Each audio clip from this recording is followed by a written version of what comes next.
Hello दोस्तों, welcome to my YouTube channel important study. और आज आप सभी का मेरे चैनल पर स्वागत है। और आज मैं आपके लिए नया टॉपिक लेकर आई हूँ, मुग़ल साम्राज्य। तो दोस्तों, आज हम इसे स्टडी करते हैं। चलिए तो देखते हैं।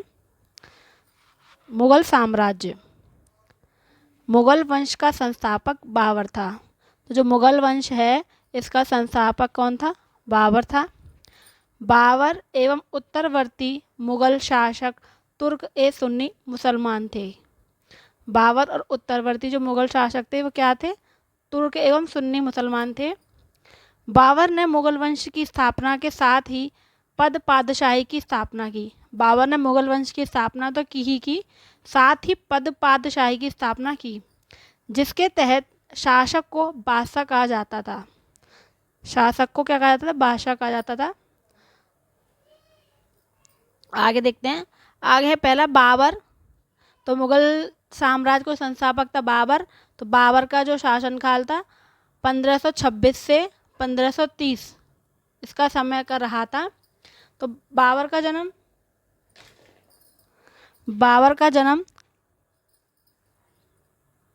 14 फरवरी 1483 को फरगना उज़्बेकिस्तान में हुआ। यह मुग़ल साम्राज्य के संस्थापक थे। ये क्या थे? मुग़ल साम्राज्य के संस्थापक थे, जिन्होंने भारत में बारूद की शुरुआत की।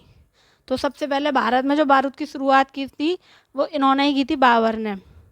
भारत में सबसे पहले चार बाग लगाने की प्रथा बाबर ने शुरू की। तो चार बाग लगाने की प्रथा भी बाबर ने शुरू की थी। बाबर को मुवय्यान शैली का जनक कहा जाता है। बाबर को मुवय्यान शैली का जनक भी कहा जाता है।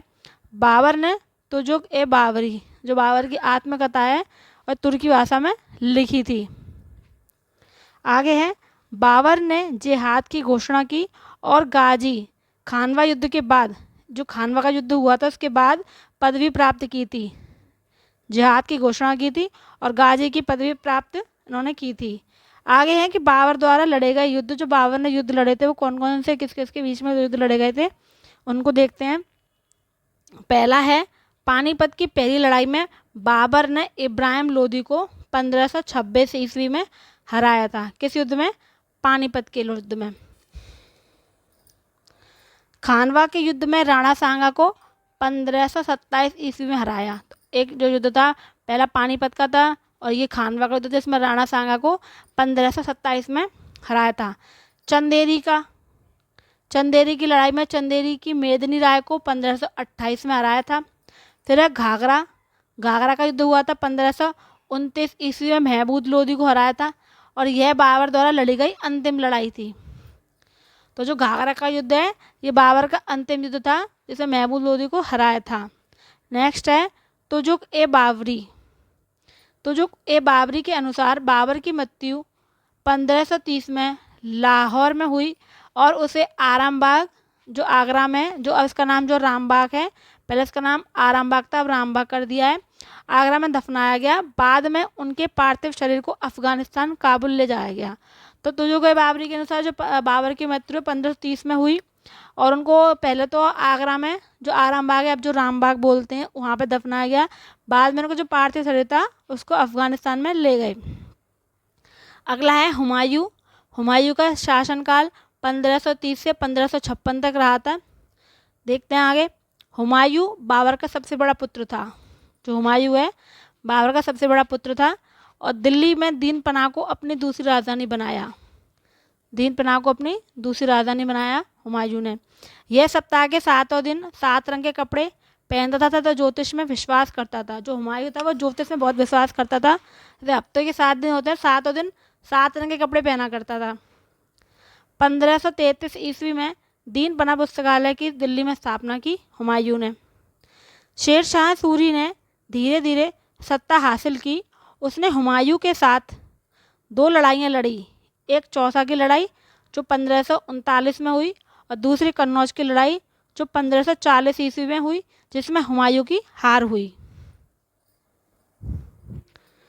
हुमायूं को निर्वासन में 15 वर्ष बीत गए। उसने अपने अधिकारी बैरम खान की मदद से 1555 में फिर से भारत पर आक्रमण किया। तो 15 वर्ष बीत जाने के बाद उसने बैरम खान की मदद ली और 1555 में फिर से भारत पर आक्रमण किया। निर्वासित जीवन के दौरान हुमायूं ने हिंदाल के गुरु, जो हिंदाल है, हिंदाल के गुरु मीर खां के यहाँ पर जीवन काटा। आगे हैं, और जो हिंदाल था वो हुमायूं का भाई था। हुमायूं की मृत्यु 1556 ईस्वी में उसके पुस्तकालय भवन की सीढ़ियों से गिरने के कारण हुई थी। हुमायूं की सौतेली बहन गुलबदन बेगम ने हुमायूंनामा लिखा था। आगे है अकबर। अकबर का शासनकाल है 1556 से 1605 तक। देखते हैं आगे। अबुल फतेह जलाल उद्दीन मोहम्मद अकबर को अकबर के नाम से जाना जाता था। जो थोड़ा नाम है अकबर का ही है, अबुल फतेह जलाल उद्दीन मोहम्मद अकबर, इसको अकबर कहा जाता था। अकबर ने 1556 से 1560 ईस्वी तक बैरम खां के संरक्षण में काम किया था। आगे है, हुमायूं के बाद एक रेजिमेंट बैरम खान ने भारत में युवा सम्राट की मदद की और भारत में मुगल साम्राज्य को मजबूत बनाया। अकबर को सबसे महान शासकों में से एक माना जाता था। सबसे पहले अकबर का राज तिलक पंजाब के कालानौर दुर्ग में हुआ था। तो सबसे पहले राज तिलक जो हुआ था अकबर का, वो पंजाब के कालानौर दुर्ग में हुआ था। इसकी पारिवारिक शिक्षा मामंगा की देखरेख में हुई थी।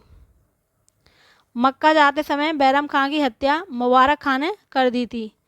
मक्का जाते समय बैरम खां की हत्या किसने कर दी थी? मुबारक खां ने कर दी थी। और 1560 ईस्वी में दिल्ली में अकबर ने पुनः राज तिलक कराया अपना। आगे 1560 से 1562 तक का समय अकबर का जो है पेटीकोट शासन कहलाता है। नेक्स्ट है अकबर द्वारा लड़ेगा युद्ध। जो अकबर ने युद्ध लड़े थे वो हैं कि इन्होंने 1556 ईस्वी में अकबर व हेमू के बीच यह युद्ध हुआ और इस युद्ध को पानीपत का द्वितीय युद्ध कहा जाता है। और यहाँ अकबर का नेतृत्व कौन कर रहा था? बैरम खान ने किया था। तो 1556 ईस्वी में अकबर व हेमू के बीच यह युद्ध हुआ और इस युद्ध को पानीपत का द्वितीय युद्ध कहा जाता है और यहाँ अकबर का नेतृत्व बैरम खान ने किया था। दूसरा है 1559 ईस्वी में ग्वालियर पर आक्रमण किया। नेक्स्ट है 1560 में दौलताबाद पर हमला किया। फिर है 1564, तो 1564 ईस्वी में गोंडवाना की रानी दुर्गावती पर आक्रमण किया था। 1570 में नागौर दरबार लगाया तथा गुजरात पर आक्रमण किया। 1570 में नागौर दरबार लगाया था इन्होंने और गुजरात पर आक्रमण किया था। और गुजरात को जीतने के बाद अकबर ने 1571 में फतेहपुर सीकरी की स्थापना की थी। 1571 में फतेहपुर सीकरी की स्थापना की। 1576 ईस्वी में अकबर व महाराणा प्रताप के बीच हल्दी घाटी का युद्ध हुआ। 1576 में अकबर और महाराणा प्रताप के बीच में हल्दी घाटी का युद्ध हुआ था। और 1599 में पुनः गुजरात पर आक्रमण किया। पहले यहाँ पर किया था 70 में, फिर 99 में किया। और उस समय गुजरात का जो राजा था मुजफ्फर खां तृतीय था। फिर आगे 1601 में कर्नाटक के असीरगढ़ दुर्ग पर आक्रमण किया था। और असीरगढ़ का युद्ध अकबर का सबसे दूर का युद्ध था तथा अंतिम युद्ध था। तो यहाँ पर ये जो युद्ध है ये आखिरी था इनका। नोट पॉइंट है एक कि 1572 ईस्वी में गुजरात पर विजय के बाद फतेहपुर सीकरी में बुलंद दरवाजा का निर्माण अकबर ने कराया। आगे है अकबर ने हरकाबाई या जोधाबाई, जो जोधाबाई थी उनका नाम हरकाबाई भी था, से निकाह किया, जो राजपूत शासक भारमल की बेटी थी। अब आता है अकबर की धार्मिक नीति। जो अकबर की धार्मिक नीतियाँ थी उनके बारे में देखते हैं। 1562 में अकबर ने हरमदल समाप्त किया था। 1562 में हरमदल समाप्त किया। 1563 ईस्वी में तीर्थ यात्रा कर समाप्त किया इन्होंने। जो तीर्थ यात्रा पर कर लगता था वो इन्होंने समाप्त कर दिया था। और 1564 में जजिया कर समाप्त किया। 1582 में दीन इलाही धर्म चलाया था इन्होंने। 1583 में इलाही संवत चलाया। 1579 ईस्वी में मजहरनामा घोषित किया। 1578 ईस्वी में इबादत खान की घोषणा की। 1571 ईस्वी में फतेहपुर सीकरी की स्थापना की और 1575 में फतेहपुर सीकरी को अपनी राजधानी बनाया। तो ये जो थी वो अकबर के धार्मिक नीतियाँ थी जो उन्होंने करी थी अपने शासनकाल में। उन्होंने जो कुछ चीज़ें समाप्त की, कुछ धर्म चलाए, कुछ घोषित किया, कुछ स्थापना की। आगे है अकबर के नवरत्न, जो अकबर के दरबार में नवरत्न भी थे, तो उनके बारे में देखते हैं। पहला था बीरबल, दूसरा तानसेन, तीसरा रहीम, चौथा है अबुल फजल, पाँचवा है फैजी, छठा है हकीम हुकाम, सातवां है भगवंत दास, आठवां है टोडरमल और नौवां है मुल्ला दो प्याजा। नेक्स्ट है 27 अक्टूबर 1605 ईस्वी को पेचिश के कारण अकबर की मृत्यु हो गई। उनका शव आगरा के सिकंदरा स्थित उनके मकबरे में दफनाया गया था। तो दोस्तों आज हम यहीं तक ही रखते हैं और आगे हम इसका जो सेकंड पार्ट है वो नेक्स्ट वीडियो में आएगा। तो हमारे चैनल को आप सब्सक्राइब करें, वीडियो को लाइक करें। धन्यवाद।